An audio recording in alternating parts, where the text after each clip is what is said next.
जब भी आप कोई वेबसाइट खोलते हो तो आपने नोटिस किया है कि हर एक वेबसाइट थोड़ी अलग अलग दिखती है। चलो देख लेते हैं ये वेबसाइट को खोल के। ये हमने गुड नोट्स की वेबसाइट खोली। जैसे हमने वेबसाइट खोली हमने देखा ऊपर ये गुड नोट्स लिखा है, नीचे इधर पे कुछ डिफरेंट डिफरेंट चीज़ें हैं। यहाँ पे देखो अलग है, यहाँ पे फ़ोटोज़ लगी हुई हैं, यहाँ पे ये बोल्ड पे लिखा हुआ है, नीचे थोड़ा पैराग्राफ टाइप है। ये वेबसाइट कुछ ऐसे दिख रही है। अब ये चीज़ होती कैसे है? ये चीज़ सब होती है HTML में टैग्स की वजह से। ये जितनी भी सारी चीज़ें हमें दिख रही हैं, ये बोल्ड गुड नोट्स जो बोल्ड पे लिखा है, नीचे जो उसके थोड़ा डिफरेंट स्टाइल पे लिखा है, यहाँ पे कैप्चर एवरी डिटेल थोड़ा बोल्ड पे है, फिर यूज़ से लेकर डॉक्यूमेंट तक थोड़ा डिफरेंट लिखा है, ये पैराग्राफ टैग है। ये सब चीज़ें कैसे हुई हैं? ये सब चीज़ें हुई हैं टैग्स की मदद से। तो आज हम उन्हीं जो बहुत सारे टैग्स हैं HTML में, उसमें से ही कुछ जो मोस्ट इंपॉर्टेंट टैग्स हैं वो पढ़ेंगे। सबसे पहला इंपॉर्टेंट टैग है हेडिंग टैग। तो ये हेडिंग टैग क्या होता है? ये मोस्टली हेडिंग के लिए यूज़ होता है।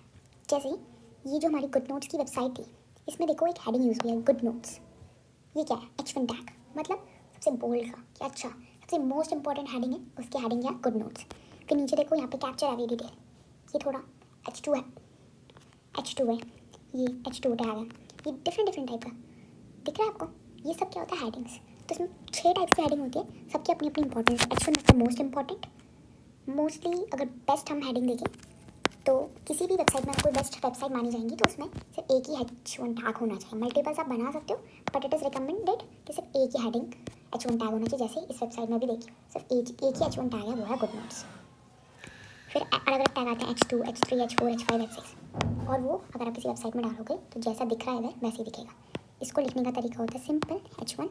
फिर यहाँ पे उसके बाद जब भी हम कोई टैग यूज़ करते हैं तो उसको हमें क्लोज भी करना होता है। इसको हम बोलते हैं ओपनिंग टैग, ये होता है क्लोजिंग टैग। इसके बीच में हम जो भी हमारा कंटेंट हमें लिखना है वो लिखते हैं, जो हमने लिखा है ये this is my heading. Next आता है हमारा पैराग्राफ टैग। ये हमारा यूज़ होता है P टैग। जो भी हमको पैराग्राफ लिखना है इसके बीच में लिख सकते हैं। जैसे दिस इज मेन हेडिंग, ये क्या हो गया आपका H1 tag. This is second heading, ये क्या होगा आपका H2 टैग, ये भी हमारा क्या है H2 टैग। और इसके बीच में ये जो हमने कंटेंट लिखा है ये किसकी मदद से लिखा है? P टैग की मदद से, पैराग्राफ टैग। नेक्स्ट हम थर्ड टैग में चलते हैं, इट इज़ इमेज टैग। ये हमने वीडियो देखी थी इधर पे कि ये जो चीज़ें ऐड की हुई है इमेज, ये किसके हेल्प से की हुई है? इमेज टैग की मदद से। तो वो है ये इमेज टैग को लिखने का तरीका क्या होता है? ये हमारा ब्रैकेट है, इसमें हम लिखेंगे इमेज SRC, ये जस्ट एक एट्रीब्यूट नेम हो गया।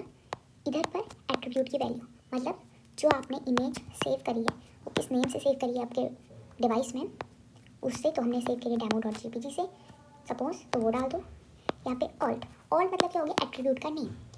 कभी कभार आपने देखा होगा कि कभी आप वेबसाइट खोलते हो उसमें आपको फ़ोटो नहीं दिखती, यहाँ पे नेम दिखने लग जाता है कि अच्छा यहाँ पे ये नेम था। तो ये कि कभी किसी का नेट ना चले तो अच्छा उसको समझ आ जाए कि अच्छा इधर पे ये इस टाइप की इमेज है, तो उसके लिए हम ये लिखते हैं ऑल्ट टैब। जस्ट कि कोई कंफ्यूजन ना हो, अगर किसी को इमेज ना दिख पाए कुछ नेटवर्क प्रॉब्लम की वजह से, तो उसको अच्छा नाम दिख जाए तो समझ जाए अच्छा कोई इमेज है, वहाँ पे उसको कैट की इमेज शो नहीं हो रही पर कैट दिख रहा है तो समझ जाए अच्छा यहाँ पे कैट की इमेज थी। ये उसके लिए होता है। तो ये हमारे 3 टैग थे जो सबसे ज़्यादा इंपॉर्टेंट थे। Thank you.